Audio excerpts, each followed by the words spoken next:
Hello guys! అయితే మరి 'Jack' trailer అయితే రిలీజ్ అయిందనమాట.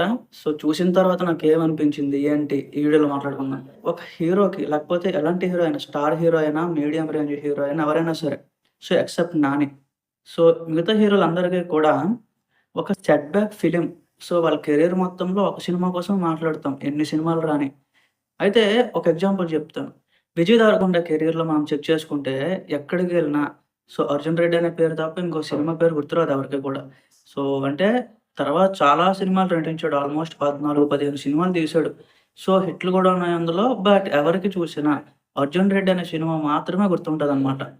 సేమ్ ఇక్కడ కూడా 'జాక్' ట్రైలర్ చూసిన తర్వాత చాలా మందికి 'డీజే తిల్లు' సినిమా తప్ప ఇంకేది గుర్తురాదనమాట. 'స్టార్ బాయ్ సిద్దు' సో, ఆయనేంటంటే 'డీజే తిల్లులో' ఒక ఎక్స్‌ట్రార్డినరీ పెర్ఫార్మన్స్ ఇచ్చినాక సో, ఆయన ఇంకెన్ని సినిమాలు తీసినా, ఇంకెన్ని రకాలుగా వచ్చినా సో, 'డీజే టిల్లు' లాంటి ఎక్స్‌పెక్టేషన్సే పెట్టుకుంటారనమాట. ఇందులో ఏంటంటే కొంచెం డిఫరెంట్‌గా చేద్దాం అని ట్రై చేశాడు. బట్ స్టిల్ ఆ సిమిలారిటీస్ అయితే నాకైతే కనిపించాయనమాట. సో, 'జాక్' అంటున్నారు గానీ మళ్ళీ ఆ సిమిలారిటీస్ అక్కడక్కడ నాకు తెలుస్తున్నాయి. మళ్ళీ అదే కామెడీ టైమింగ్‌తో మళ్ళీ లాగించొచ్చు. బట్ రొటీన్ అయిపోద్దని కొంతమంది ఒపీనియన్. 'బొమ్మరిల్లు భాస్కర్' సో, 'బొమ్మరిల్లు' లాంటి ఒక ఆల్ టైమ్ క్లాసిక్ ఇచ్చిన డైరెక్టర్. సో, తర్వాత చాలా సినిమాలు తీసినా సరే స్ట్రగుల్ అయ్యాడనమాట.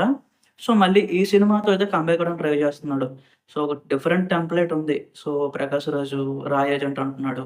టెర్రరిస్ట్ ఏదేదో ఒక చెప్పుకో తగ్గేటట్టే ఉంది పర్వాలేదు ట్రైలర్‌లో. 'వైష్ణవి చైతన్య' మరీ చిన్న పిల్లలాగా అనిపించింది గైస్. ఎందుకు అంటే ఏమో మరి 'స్టార్ బాయ్ సిద్దు' పక్కన నాకంతగా అది ఆ ఫ్రేమ్ అంతగా సెట్ కాలేదు నాకైతే. చూడాలి మరి. సో, తర్వాత చూసుకుంటే ఇంకా మ్యూజిక్ పర్వాలేదు. ఓ మాదిరిగా బీజీఎం అయితే ఎళ్ళింది.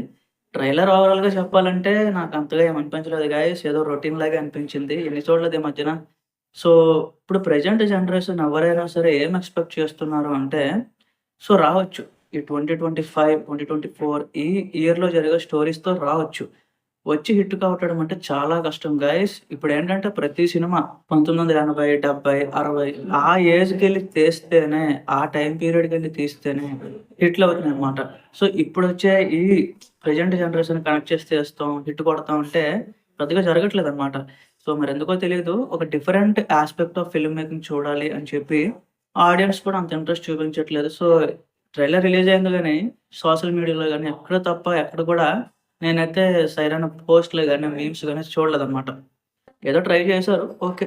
డీసెంట్ వాచ్ మరి సినిమా చూసిన తర్వాత ఎలా ఉంటది ఏంటి అని తెలియదు. బట్ పర్వాలేదు. Okay. As of now good. చూద్దాం. మరి మీకేమనిపించిందో ఒకసారి కింద కామెంట్స్‌లో చెప్పండి.